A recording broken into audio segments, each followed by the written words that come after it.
En los últimos años, buenas noches, el porcentaje de mujeres que cursan estudios universitarios es superior al de los hombres. En concreto, en los últimos 40 años, las mujeres han ido aumentando su presencia en la rama de ciencias, donde hay una mayor representación femenina en carreras como las de la salud. Sin embargo, solo un 25% del total de estudiantes de ingeniería son mujeres y apenas un 12% cuando hablamos, por ejemplo, de informática. Es una situación que se replica también en los estudios de máster y doctorado. Hoy dedicamos este Analízale al Día de la Mujer y la Niña en la Ciencia, que se celebra cada 11 de febrero. En los últimos años, además, ha aumentado la edad con la que las mujeres inician su carrera investigadora, que puede acabar por dificultar su progreso en la misma, al estar en ocasiones condicionada por la edad de maternidad o por el cuidado de otras personas dependientes, ya que los estereotipos de género y obstáculos extra por ser mujeres están detrás de estos datos. Precisamente esa presión por rendir a altos niveles, el entorno competitivo y las desigualdades de género pueden tener un impacto significativo en su salud mental. Este fenómeno ha sido objeto de estudios recientes que muestran cómo las mujeres en la ciencia enfrentan tasas más altas de ansiedad, depresión y otros trastornos mentales en comparación con sus colegas hombres.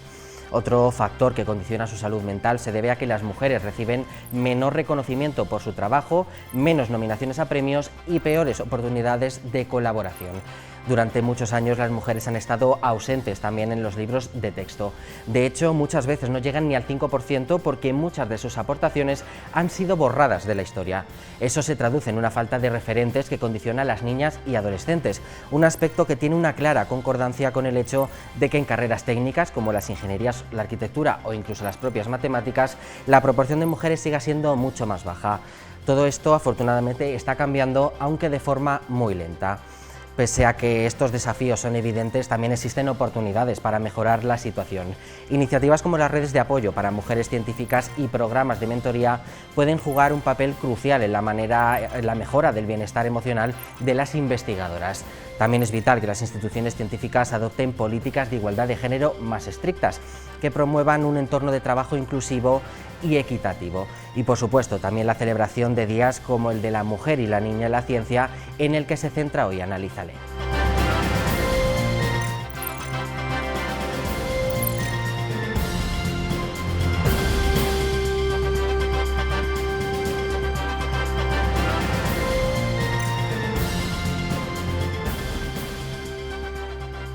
¿Qué tal? ¿Cómo están? Buenas noches. Bienvenidos a este Analízale dedicado a la mujer y la niña en la ciencia. Vistos ya esos primeros datos, arrancamos el programa acompañados por dos mujeres con dos perfiles muy distintos. Por un lado me acompaña Hilde Pérez, directora del Centro de Supercomputación de Castilla y León. ¿Qué tal? Buenas noches, Hilde, ¿cómo estás? Buenas noches. Y por el otro a mi izquierda, Ana Newvillage, que es historiadora y también artista multidisciplinar, vamos a decir, ¿no? Sí. ¿Qué tal? Buenas noches. Buenas noches. Lo primero, vamos a presentaros un poco a las dos para que os conozca la gente en casa, aunque ya hemos dado un poco las pinceladas, pero bueno, para hablar un poco de vuestra labor. Comenzamos contigo, Hilde, si te parece, que tú eres la única mujer de España que dirige un centro de supercomputación. Yo creo que eso ya dice mucho de lo que queremos tratar esta noche, ¿no? Sí, sí, así es. El Centro de Supercomputación de Castilla y León está en una red española de centros de supercomputación y ahora mismo pues soy la única mujer dirigiendo uno de estos centros. ¿Qué es lo que podemos hacer para que sean más mujeres? Porque entiendo, bueno, no sé si no es una cuestión de que se animen las mujeres a ocupar estos cargos o es más cuestión de que quien tenga que decidir confíe en la capacidad de las mujeres. ¿Cómo lo ves tú? Bueno, entras directamente a cortar. Pues es una pregunta compleja para responder, pero cuantas más mujeres estemos en las mesas de decisión, de más mujeres nos rodearemos, porque de hecho a mí me fichó una mujer. Entonces, al final, bueno, si estás en un entorno muy masculinizado, tiras de lo que tienes a mano y conocido. Cuando te tienes que rodear de gente pues con una formación, con una experiencia, si estás rodeada de mujeres, al final te acuerdas de ellas, evidentemente. Hay muchas mujeres, en los datos así lo dicen que encuentran dificultades en su carrera precisamente por, en estos casos, en los cargos con alta responsabilidad, que normalmente son ocupados por hombres, que hay más competitividad ahí, ellas sienten esa presión y que es más difícil de llevar la carga constante de decir, están cuestionando todo lo que estoy haciendo. No sé si es tu caso, si tú lo has vivido así a lo largo de tu trayectoria. No, en mi caso no. Yo vengo del mundo académico, soy catedrática de Ingeniería Mecánica y he estado 34 años en la Universidad de León impartiendo docencia. Entonces, en este ámbito académico tampoco se nota tanto, ¿no? Porque hay un camino bien trazado de meritaje para llegar a ser catedrática. Bueno, en mi caso fui directora de departamento, pero eso ya es algo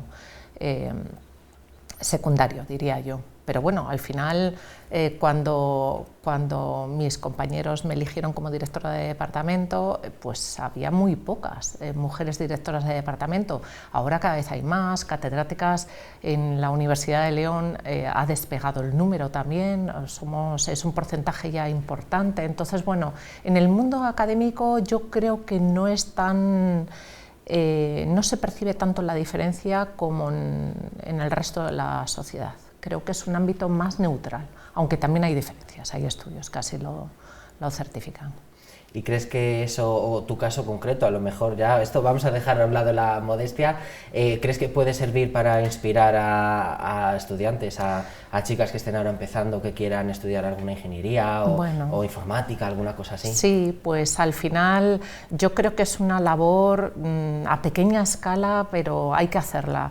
Y en ingeniería, como además hay pocas mujeres, históricamente ha habido pocas, pero es que seguimos siendo muy pocas, seguimos siendo poquísimas. Entonces, esa labor de ir a los colegios, a los centros, a dar charlas, a contar en qué consiste tu trabajo, no hace falta ser una superheroína para hacerlo, que las tenemos, porque yo siempre pongo de ejemplo a Sara y a Pablo. Entonces, cuando ellos van a los centros, claro, los niños y las niñas dirán, yo también puedo ser astronauta. Entonces, no se trata de ser una persona extraordinaria, sino simplemente trasladar lo que haces en tu trabajo y, bueno, al final esos son los referentes, el decir, pues yo también me interesa esto que me han contado. Entonces, es una labor que lleva tiempo y somos muchas las que estamos dedicadas a ello. Y importante visibilizar todas aquellas que estáis dedicadas a ello. Vamos contigo, Ana, que te tenemos aquí abandonada. Cuéntanos un poco, tú eres historiadora, ¿verdad? Y también eres artista. Sí. ¿Qué es lo que abordas tú? Bueno, nada, yo nací en León, mi familia quizás ha sido la que más me ha involucrado, más me ha influido en realizar estas dos facciones que tengo. Una, la histórica, sobre todo historia del arte. Bueno, mi padre es Laureano Villanueva, que es escultor y me ha inculcado mucho esa información o digamos esa influencia. Y luego, además de estudiar historia del arte, de ser doctora, bueno, pues tengo esa faceta artística que ha sido heredada también por mi padre. Entonces, bueno, tengo esos dos aspectos, una especie de dos caras, digamos. Pero bueno, que se han influido también, que se han unido en las mujeres al final. Esas dos facetas están aquí unidas. Claro, porque uno de los proyectos que tú hiciste fue un libro, ¿no?, que hablabas de 40 mujeres leonesas que habían sido un poco olvidadas por la historia, ¿no? No sé si nos puedes contar un poco más de ese libro y ponernos algún ejemplo concreto de alguna mujer que no podamos conocer, claro. Bueno, pues eso ocurrió precisamente en una reunión que tuvimos unos amigos hablando de personajes ilustres, leoneses, y nos salían un montón de nombres de hombres, y de mujeres apenas nos salía la reina Doña Urraca y poco más. Siendo historiadores o de historia del arte no éramos capaces de hablar de 10 mujeres, ni siquiera leonesas. Entonces dije, aquí hay un vacío muy grande que tengo que llenar. Y bueno, empecé a investigar y realmente estaban ahí, lo que no estaban era silenciadas, porque había documentación, había textos, había información y un legado enorme que habían dejado. Hablando un poco de personajes, si quieres hablamos de la mujer y la ciencia, mujeres leonesas, pues por ejemplo Catalina Fernández Llamazares, que fue en el siglo XIX, a finales del siglo XIX, una de las grandes banqueras de España, fue una de las precursoras del Banco Bilbao Vizcaya. ¿Cómo consiguió ella llegar ahí? Pues tenemos un patrón muy característico en todas ellas. Su familia les apoya, están casadas con hombres que las apoyan y algo que igual a los hombres no les deja muy bien, pero comienzan a expandirse cuando se quedan viudas. Es el momento en el que consiguen la libertad, digamos, ¿no? Han tenido esa formación, lo mismo que habías dicho anteriormente, esa formación académica la han tenido y especialmente a principios del primer tercio del siglo XX, durante el movimiento de la República, la institución libre de enseñanza que fomentó también que las mujeres pudiesen estudiar, Y bueno, pues tenemos personajes como por ejemplo Pilar Viñuela Tascón, que fue la primera o la segunda mujer médica en toda España, que fue alumna de Ramón y Cajal también, se casó igualmente. El problema es que durante la Guerra Civil fueron depuradas todas estas mujeres y fueron acalladas. Es curiosísimo cómo cuando estás investigando hay dos momentos culmen en los cuales las mujeres aparecen como con más personalidad. Uno, aunque no lo creamos, es la Edad Media, donde hay un montón de documentos referentes a mujeres, a lo que hicieron, donaciones, y otra es el primer tercio del siglo XX, donde se da un enorme impulso también de nuevo a la mujer. Otro ejemplo, por ejemplo, es, bueno, quizás la más conocida sería Ángela Ruiz Robles, que es la inventora, entre comillas, de esa tablet, que fue una especie de promoción para que las niñas y los niños pudiesen aprender de una manera distinta, y que ese invento se lo quiso comprar Estados Unidos. Sin embargo, ella dijo que no, que lo quería dejar en España. Error enorme, porque España la rechazó. Consideró que era una ama de casa, que además era una mujer viuda igualmente, y que ese invento que no tenía futuro. Fijaos, estamos hablando de los años 40, cuando ella propuso este invento. O, por ejemplo, Nieves González Barrio, que es una investigadora de laboratorio, también una carrera brillantísima, fue la primera en su promoción, y a pesar de ser la primera en su promoción, la destinaron a Tetuán, en aquella época, a principios del siglo XX estoy hablando, donde era lo más alejado, lo peor, y ni siquiera la mandaron a un laboratorio oficial, sino a cuidar del harén del jeque de aquella, es decir, horrible. Algo que le vino bien fue la gripe española, ya que, bueno, pues con la cantidad de muertes tuvo que haber una investigación, con lo cual ella, digamos que destacó en ese aspecto de laboratorio. Bueno, tengo que confesar que yo no conocía ninguna de las cuatro. No sé si tú, Hilde, alguna te sonaba. No, bueno, la de la tablet. Sí, claro, esa ya por alusiones, ¿no? Esa sí, te suena sí, un poquitín. Pero la verdad es que sorprende mucho hay muchas, lo que estás muchas, comentando. Sí. Bueno, decías que eso, muchas veces en la historia se las ha silenciado, ¿no? Han quedado en un papel ahí casi invisible. ¿Qué podemos hacer para recuperar todo eso que hemos perdido? Todas esas mujeres que han tenido un papel relevante en la historia y que no se habla de ellas, ni en la asignatura de historia ni en otras. Bueno, el gobierno, yo creo que, ya no digo ni de derechas ni de izquierdas, ahora mismo la sociedad sí que está favoreciendo. Creando, digamos, esto, lo que estamos haciendo ahora es muy importante, es difundir la labor de la mujer y de la ciencia, enormemente importante. Igualmente en educación también hay un apartado donde se desarrolla, y en cada tema que hablemos, da igual que sea matemáticas, historia, siempre tiene que haber focalizado en la imagen de la mujer o la potencia de la mujer. Es decir, que a nivel estatal sí que se está apoyando. A nivel social, yo que soy profesora de educación secundaria y estoy viendo el día a día, desgraciadamente estamos yendo hacia atrás a unos niveles enormes. Si damos un pasito hacia adelante con esto, la sociedad está dando una zancada, y eso me preocupa muchísimo. Es algo en lo que hay que poner el foco, ¿no? Digamos, en la educación, tenerlo en cuenta, trabajar en ello. Antes de seguir hablando, quiero, ya hilando fino un poco, hablando de difusión, de divulgación y también tu parte artística, quiero que veáis un vídeo que es en relación a esa parte artística, y es el trabajo de Indira, una bióloga a la que también le gusta dibujar, además de la biología, y fusionando esas dos pasiones ha creado Comiciencia para divulgar pequeñas píldoras de conocimiento científico. Comiciencia es mi pequeño proyecto de divulgación científica y al final pues mi labor siempre ha ido muy ligada a la ciencia, a veces dentro del laboratorio, y en este caso pues en este proyecto pues he decidido sacar la ciencia fuera del laboratorio, ¿no? Y acercarla un poco al resto del mundo. Siempre me gustó mucho desde pequeñita comunicar todo lo que aprendía pues, en la carrera o en mi labor profesional. Me gustaba mucho contárselo a la gente que tenía a mi alrededor, pues a mis padres, a mis amigos, gente que no tenía ese contacto con la ciencia, pues intentar hacérsela más accesible, ¿no? Y un poco pues, con esta idea ya hace muchos años empecé a colaborar en un blog de divulgación científica, pues redactando posts que fueran un poco divertidos, que entretuvieran también un poco, ¿no? Que enseñaran, pero que a la vez entretuvieran.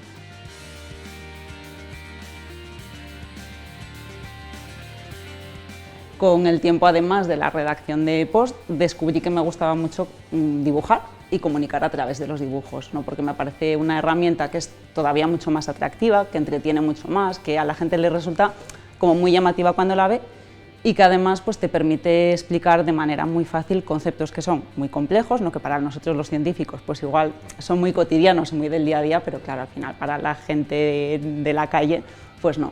Y entonces con esta herramienta tan poderosa pues decido dar el salto y crear este pequeño proyecto de divulgación científica en la que utilizo la ilustración y sobre todo los cómics para comunicar pues estos conceptos científicos diversos. Básicamente pues a través de las redes sociales, sobre todo bueno, tengo presencia con mi ciencia existe en todas las redes sociales, está en Facebook, está ahora en Blue Sky también, pero sobre todo pues en Instagram, que al final, claro, sobre todo pues si estamos hablando de imagen, pues es la red por excelencia, ¿no? Entonces todos estos cómics, todas estas tiras, pues las voy colgando en esta plataforma y las intento hacer accesibles al resto del mundo a través de esta vía.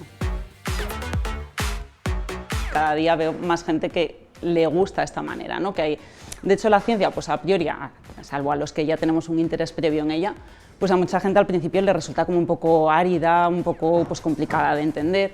Y de esta manera pues estoy viendo que gente con perfiles muy diferentes pues da esa oportunidad, ¿no? Y se mete un poco en ella y dices, jo, pues entonces es que sí que casa muy bien. Explicar cosas complejas con palabras es muy difícil, pero si tú pones una imagen, si estamos hablando, pues, por ejemplo, en el caso de células, que son cosas tan pequeñas, tan microscópicas, que es imposible verlas, ¿no? a simple vista, si tú consigues poner ejemplos a través de las imágenes, pues al final estás facilitando mucho esa comunicación.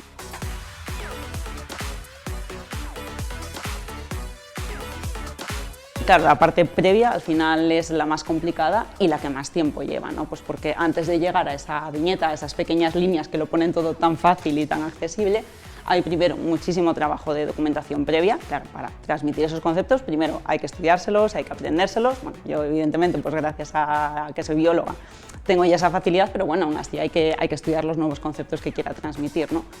Y luego el siguiente paso, todavía sí cabe un poquito más difícil, que es traducirlo. Se trata de pensar qué conceptos sí que puede entender la gente. Bueno, pues vamos a poner que la sangre, por ejemplo, pues es un río, que la gente sabe lo que es un río. Y vamos a decir que el colesterol es una persona que no sabe nadar. Y vamos a decir que la proteína que permite que fluya a través del río, pues es un barco, ¿no? Entonces trasladamos todas esas moléculas tan raras, todas esas cosas tan extrañas, en cosas que la gente sí conoce. Sí que lo que hago a veces, no más allá, un poquito más allá de los conceptos científicos, sí me gusta a veces también hablar de la realidad de la ciencia, ¿no? No solo de conceptos, sino también de, bueno, pues qué situaciones hay. Pues el caso, ¿no? Ahora con el tema de la mujer y la niña en la ciencia, pues sí que intento pues a lo mejor buscar algunas viñetas que representen por qué es necesario, por qué tenemos que celebrar este tipo de días. Bueno, pues ese tipo de conceptos también, más allá de lo puramente didáctico, por así decirlo, pues sí que también me gusta reseñarlos un poquito. Que al final es transmitir cultura, o sea, conseguir que la gente tenga una cultura científica mayor, pues al final va a conseguir que la sociedad sea más informada, que pueda tener un espíritu más crítico, evitar pues, que se les pueda engañar, yo qué sé, pues, con terapias falsas, con temas de negacionismos que están ahora tan en boga. Entonces, al final, tener a la población informada es importante para que sepa tomar buenas decisiones.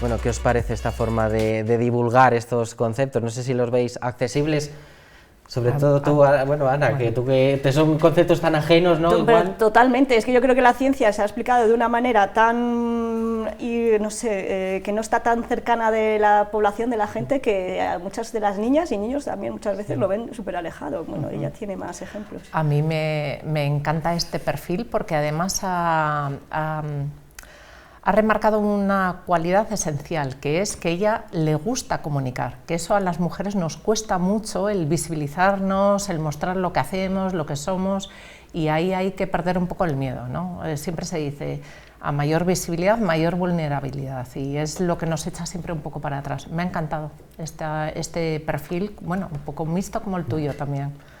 Bueno, ya sabéis, podéis seguirles en Instagram y en varias redes sociales, es @comiciencia, le podéis localizar fácil y podéis seguir el trabajo de Indira. Antes de acabar, quiero retomar unas declaraciones que hizo Sara García un día, nuestra astronauta, que decía que si ella pudiera derribaría el muro que separa ambas las ciencias de las letras. No sé eso, ¿qué os parece? Si es necesario derribarlo y qué beneficios podría traer que no tengamos tan marcada la diferencia entre unas y otras? Bueno, yo desde el punto de vista de educación es que no entiendo las ciencias y las letras y viceversa. Y desgraciadamente hoy en día una persona que es buena en ciencias y es buena en letras, ya va por el camino de las ciencias y no debería ser así. Deberían estar unidos porque la sociedad mismamente es tan compleja que no debemos encasillarnos en nada. Yo creo que las paredes que los separan están cada vez más bajas, ya no tienen la altura que tenían antes, entonces todo es cada vez más transversal. Nosotros presentamos la semana que viene una jornada de humanidades digitales y ciencias sociales computacionales, donde se mezcla precisamente humanidades con las ciencias sociales y todo el tema de la inteligencia artificial. Cada vez es todo más transversal, afortunadamente. Hablando de Sara, ha crecido el interés, ¿no? Las niñas, ahora más niñas quieren ser como ellas, ahora están conociendo una profesión de la que no hablábamos. No sé si lo veis esto como un síntoma, ya última pregunta, de que las cosas están cambiando ya definitivamente, que vamos avanzando ya en buen camino, buen sendero, seguimos. Sí, el papel de Sara y de nuestros astronautas leoneses es fundamental y sobre todo yo creo que ella da la sensación de que es una chica normal, moderna, con el pelo rojo, que lleva tatuajes y sin embargo va a ser astronauta. Si ella puede, yo también puedo, ¿no? Es esa idea. Sí, yo quiero tener siempre un mensaje positivo. Creo que estamos caminando en la dirección adecuada, vamos a pasitos cortos, pero avanzando en la dirección adecuada. Y creo que modelos como el de Sara son muy importantes, pero también lo que podemos hacer nosotras, tú y yo en los colegios, en clase todos los días, bueno, también es significativo. Y poco a poco pues se va construyendo. Pues vamos a quedarnos con ese lado positivo, ¿no? Todo lo que estamos avanzando y todo lo que aportáis todas las mujeres en estos ámbitos diariamente, poquito a poquito. Así que agradeceros que estéis con nosotros esta noche a las dos, Ileana. Gracias. Vamos a ir unos minutos a publicidad y a la vuelta vamos a seguir charlando con más mujeres. Hasta ahora.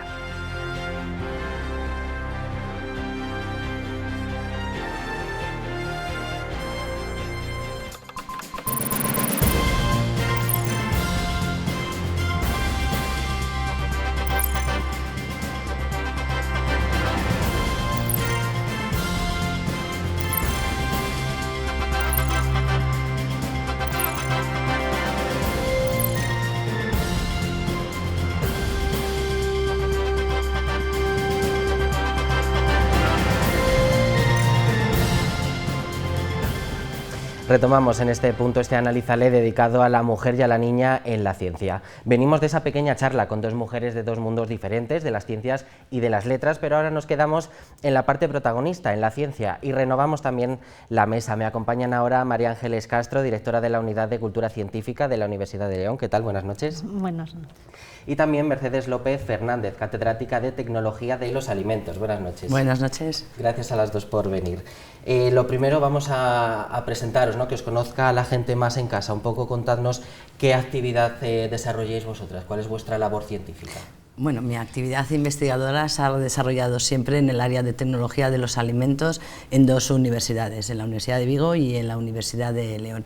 Y mi interés siempre ha estado centrado en la optimización de los tratamientos tradicionales de conservación de los alimentos y en el establecimiento de pautas de actuación que puedan ser utilizados por la industria alimentaria para garantizar la seguridad y la conservabilidad de los alimentos que consumimos. Aunque en estos últimos años estamos realizando un gran esfuerzo investigador en evaluar las potenciales aplicaciones que tiene una nueva tecnología, el plasma atmosférico endotérmico, en la industria alimentaria.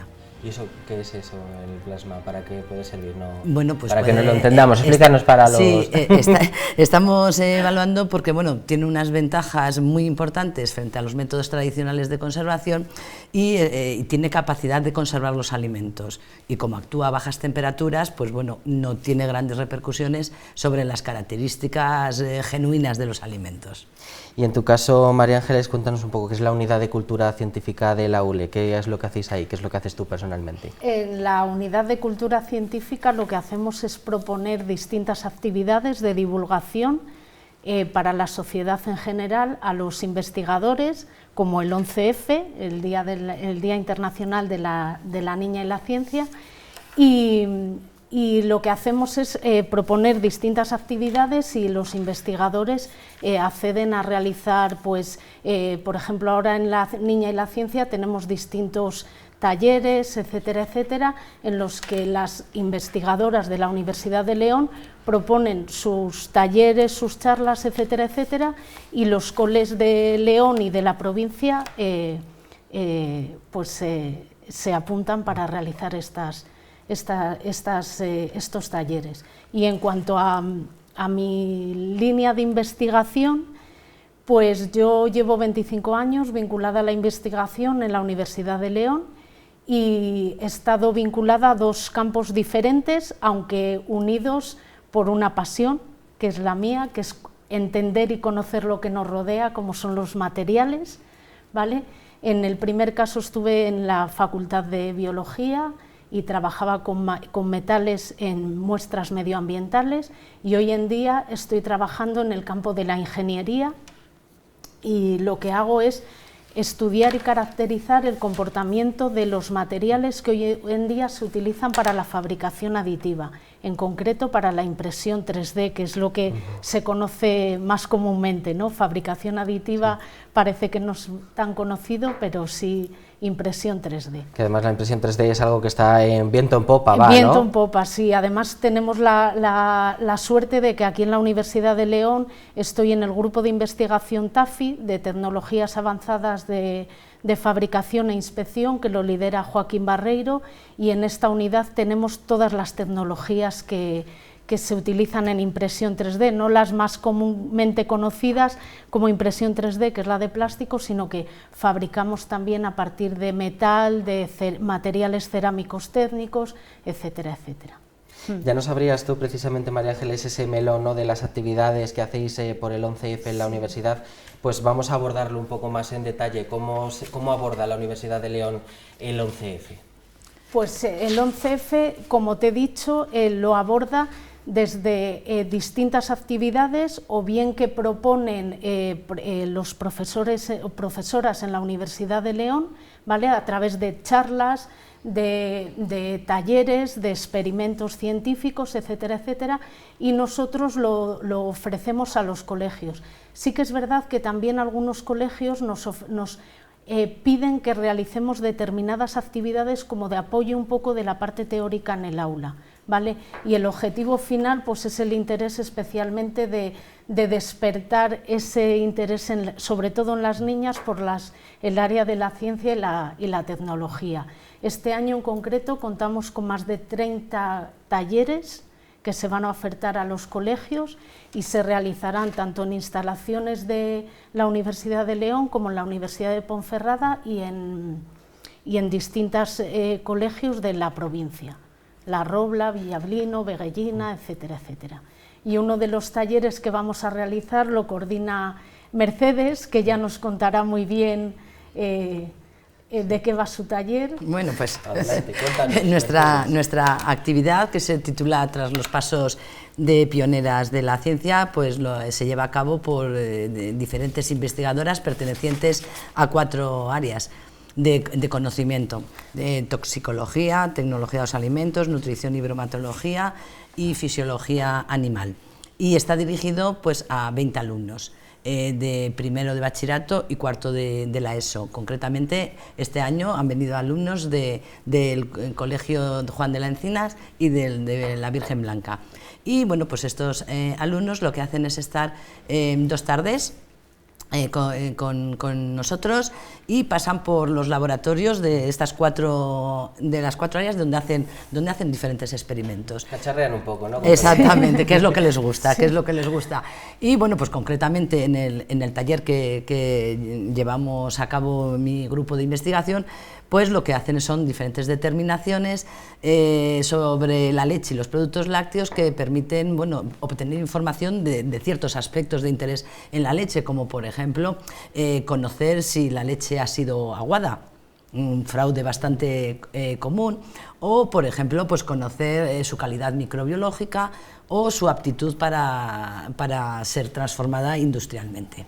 Al final son con cosas que conocen, ¿no?, que tienen en su día a día. Sí. Todos desayunarán un colacao o un café con leche, saben lo que es la leche y con eso trabajáis un poco, ¿no? Y les enseñáis determinados conceptos. Sí. No sé si eso me imagino que les atraerá, ¿no? Más, ¿no? Habrá interés en estos talleres. Sí, la mayoría de los colegios piden estas ofertas de talleres porque son, a la vez que llevan conceptos teóricos que en el aula les cuesta a los niños llegar, con este tipo de talleres ven la realidad, la palpan, la tocan. Pueden experimentar y saber el porqué y el para qué de las cosas, porque muchas veces nos cuentan las cosas y no sabemos el por qué tengo que estudiar esto, el por qué me explican esto, para qué servirá. Entonces yo creo que con este tipo de talleres y llevar este tipo de cosas a los coles despiertas un poco la curiosidad y el interés de las cosas. Ya que vosotras pisáis las aulas, ¿no? Con esos talleres o también Sí. las aulas de la universidad, vuestro entorno también profesional. Uno de los temas que queríamos abordar en este Analízale es la presencia de las mujeres en este campo, en la ciencia. Sí que hay ramas, igual como la biosanitaria, que en esa sí que suele haber más presencia, pero igual en otras como las más técnicas, en las ingenierías, no hay tanta, por lo menos es lo que nos trasladan desde, por ejemplo, las aulas de bachillerato. No sé vosotras eso cómo lo veis, si en la universidad se mantiene esa tendencia, ¿o en las clases donde vais vosotros es más o menos parecido? Pues mira, tenemos aquí las dos realidades. Ella está en la biosanitaria, yo estoy en las ingenierías, y yo puedo hablar de la realidad hoy en el aula, en los grados en los que yo imparto clase de mecánica y de aeroespacial, que este año en concreto en el aula yo tengo en el grado de mecánica tenemos 16 chicas de 86 matriculados y en el grado de aeroespacial tenemos 17 chicas de 68 matriculados. Entonces sí que hay ahí una pequeña desproporción, ¿no? Pero sí que es verdad que yo no he vivido los años en los que escucho a mis compañeras, porque yo aterricé en el 2015 en ingenierías, que decían que había muchas menos mujeres y demás, pero yo, si tengo que decir el aquí y el ahora, en mi grupo, por ejemplo, en el área de procesos de fabricación en el que estoy yo, somos más mujeres que hombres. Pues eso es buenísima señal, entonces, claro. Somos 4-3, Sí. y en el grupo de investigación, TAFI, somos 6-6. Entonces, bueno, ahí es una realidad palpable, bien. ¿no? Que es verdad que estamos ahí. Qué bien, bueno, tenemos buenas noticias entonces. Sí, ¿Por tu sí. parte también? En mi parte es mucho más claro el cambio. Yo, desde luego, desde que me empecé mis estudios en veterinaria, hace ya 4 décadas, bueno, pues he sido testigo de una evolución muy positiva en cuanto a la incorporación de las mujeres en los estudios de veterinaria. Por ejemplo, así en mi época, pues las mujeres representaríamos el 40% de todos los estudiantes, y en el curso actual, en los estudios de veterinaria, pues de cada 4 estudiantes, 3 son mujeres. Bueno, pues estamos contentos, ¿no? Buenas noticias, desde luego, a mí Sí. me habéis sorprendido para bien. Sí. Si os parece, vamos a ver un pequeño vídeo, vamos a conocer el testimonio de Victoria y Elena y también de Estrella y Leire, que son profesoras y alumnas del Padre Isla. Hemos hablado con ellas para conocer un poco de primera mano qué presencia tiene la mujer en las aulas de los bachilleratos enfocados a las ciencias y también para interesarnos por sus referentes mujeres en alguna rama de este campo. La efectiva igualdad de derechos entre los sexos y el rechazo de todo tipo de discriminación es un principio general de una verdadera educación para la igualdad.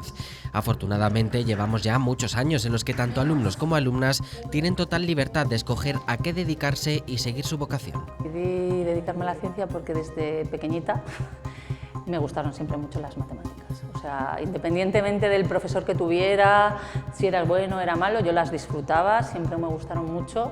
Y era una asignatura que, bueno, que fluía natural, no tenía que ponerme a estudiar, me encantaba ponerme a hacer ejercicios, disfrutaba con ella y me encantaba. Estoy estudiando el bachillerato de ciencias puras porque quiero hacer medicina. Desde muy pequeña me gustó mucho la biología. Yo siempre tuve muy clara la vocación de ciencias por la rama más técnica, que es lo que realmente me gusta. Ya de pequeña me dedicaba a desmontar todo tipo de aparatos en casa. Luego me sobraban piezas, pero bueno, de ahí la afición por la electrónica.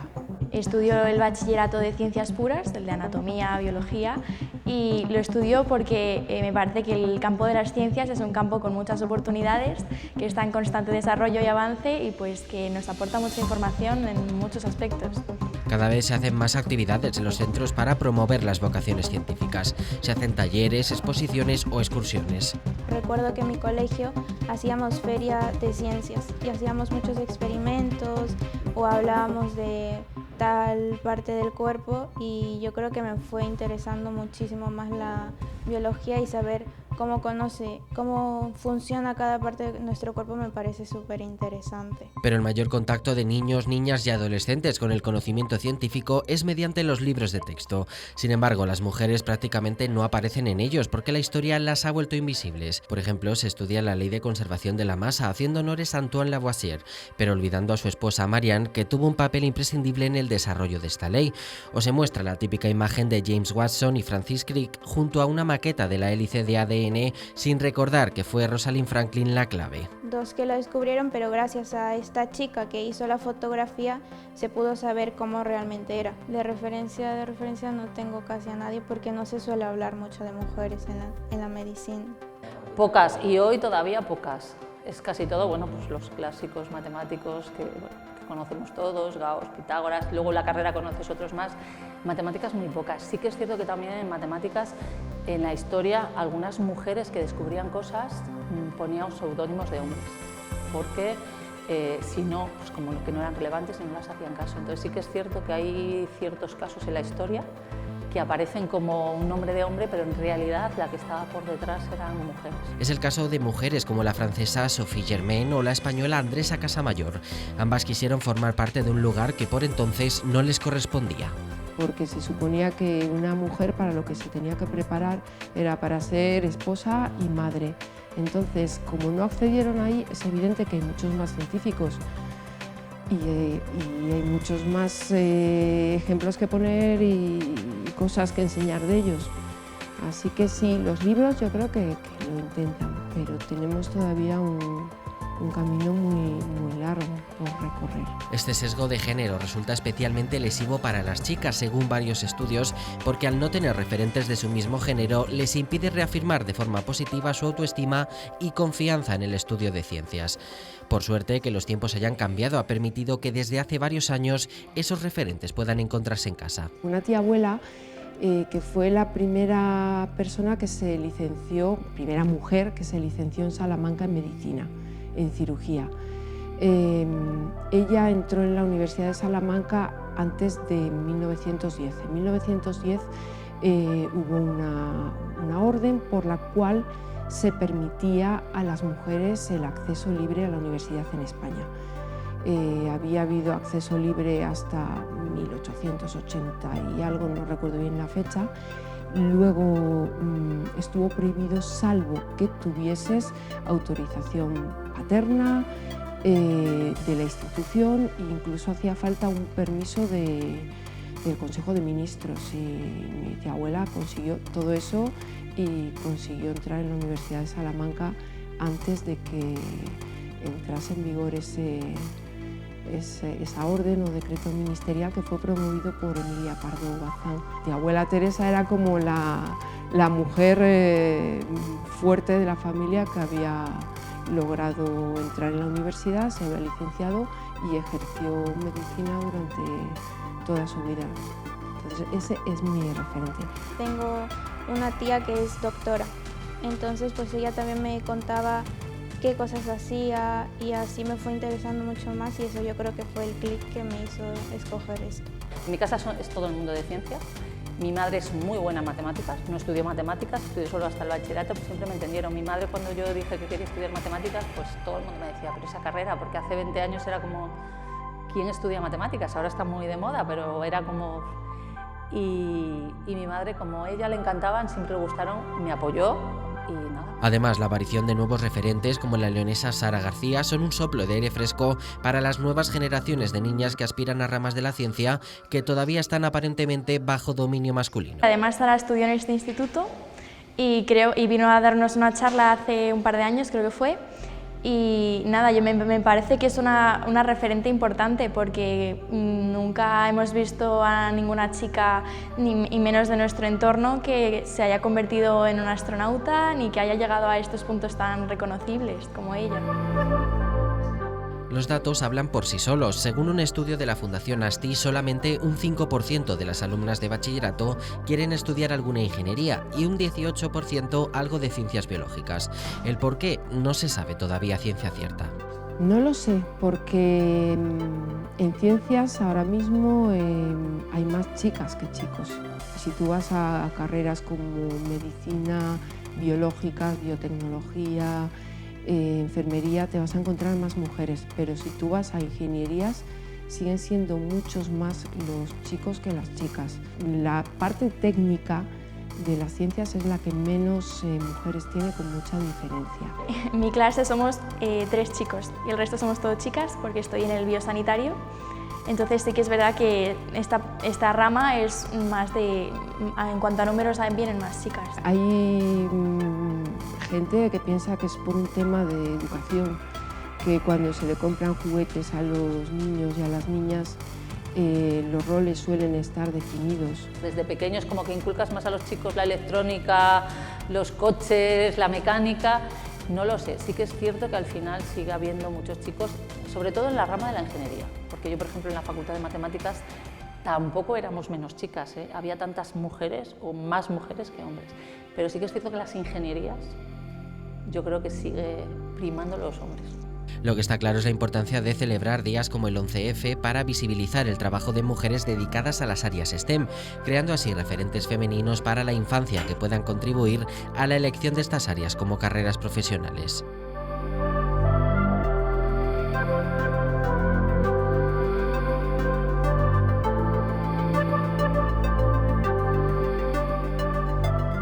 Pues bueno, visto este vídeo, os pregunto a vosotras qué referentes teníais, o si los teníais, claro. Pues en mi caso, como referentes, yo siempre he vinculado mi curiosidad, que se despertó mi curiosidad en la ciencia, a un profesor que tuve en la carrera en Valladolid, Joan Rivas, que fue el que rompió un poco la dinámica en cuanto a las experiencias en los laboratorios, nos dejó libres, sin un guión, de descubrir, de buscar, de ver cómo plantear todo lo que él nos decía en el laboratorio. Y luego, aparte de esa curiosidad que me llevó luego a realizar mi tesis doctoral, sí que es verdad que una vez despiertas la curiosidad, la investigación no es una línea recta, es un proceso con muchos obstáculos, con muchas frustraciones, y siempre tienes que tener ahí despierta, que alguien te mantenga despierta la llama y que te esté llevando en ese camino, ¿no?, de la investigación. Y yo cuando en ese aspecto pienso que ya no es el despertar la vocación en las niñas, en los niños, etcétera, etcétera, sino que también en ese proceso de experimentación haya alguien que te esté alentando, que te esté ayudando y que te esté dejando ahí en tu camino siempre la frase, el libro correcto, la reflexión correcta para coger otra vez las riendas de lo que estás haciendo. Y en eso le doy muchas gracias a mi director de tesis, Javier Ayer Fernández, que siempre tenía la frase de ánimo cuando en esos momentos de decir esto lo abandono, esto no es lo mío, esto no, que te caías y demás. Y luego, en cuanto a la llama que se despierta en lo que estamos hablando hoy, ¿no?, del 11F, le quiero dar las gracias a Marisa Alonso Núñez, que en una charla que escuché de ella reavivó la llama en mí de esa divulgación, de ir a los coles, de mostrarme al público, aunque me cuesta todavía, pero de estar ahí, y gracias a eso estoy hoy como directora de la unidad. Pues desde aquí les mandamos el mayor agradecimiento, sí, entonces, y gracias, ¿no?, a Santiago Gutiérrez, que fue el que me dio la oportunidad de estar ahí, al vicerrector de investigación. No sé si quieres añadir algo más. Bueno, yo simplemente comentar, bueno, pues que a lo largo de mi carrera profesional sí que he sido testigo de un cambio muy positivo en el panorama científico y relacionado con un aumento considerable de la participación de las mujeres en ciertos campos científicos. Pero como hemos hablado antes, todavía en otras áreas claves como son la ingeniería, la participación o la representación de las mujeres es aún todavía muy limitada. Yo creo que está relacionado con muchas barreras estructurales que hoy en día tenemos. y además de las relacionadas con el estereotipo de los géneros y las desigualdades en la oportunidad, desde mi punto de vista, un aspecto clave es la falta de referentes. Y en este sentido, nuestra participación en estas actividades de divulgación divulgación científica me parece que tiene que tener un impacto muy positivo en las nuevas generaciones de mujeres. Por lo menos eso creo que hacemos, porque bueno, pues mostramos que la ciencia no tiene solamente un rostro, sino que está abierta a todas las personas. Además, hacemos un especial hincapié en fomentar el interés de las niñas por estos aspectos científicos, y yo creo que también les incentivamos, ¿no?, a seguir un poco la carrera científica. Yo creo que estos son aspectos que hay que cuidar, y bueno, y en ese sentido pues nuestra dedicación a estas actividades. Pues bien, bueno, eso era lo fundamental de este programa, ¿no? Eso, crear conciencia, que sepan las niñas que hay referentes, que hay gente que se dedica a ello y que estamos todos perfectamente capacitados y preparados para abordar este campo. Agradeceros estar con nosotros esta noche, nos hemos quedado sin tiempo, así que gracias por acompañarnos esta noche. Ha sido un placer. Ha sido un placer, gracias. Gracias. A ustedes gracias también. Aquí ponemos el punto y final a este Analízale sobre la mujer y la niña en la ciencia, que este martes 11 de febrero celebran precisamente su día. Estén atentos a las iniciativas que se harán desde diferentes frentes, como el académico en la Universidad de León, ya lo han visto, y al resto, porque aunque hayamos avanzado mucho en la inclusión en este ámbito, siempre se puede mejorar todavía más. Así que muchas gracias por acompañarnos de nuevo esta noche, pasen buena semana y recuerden que Analízale vuelve en 7 días. Adiós.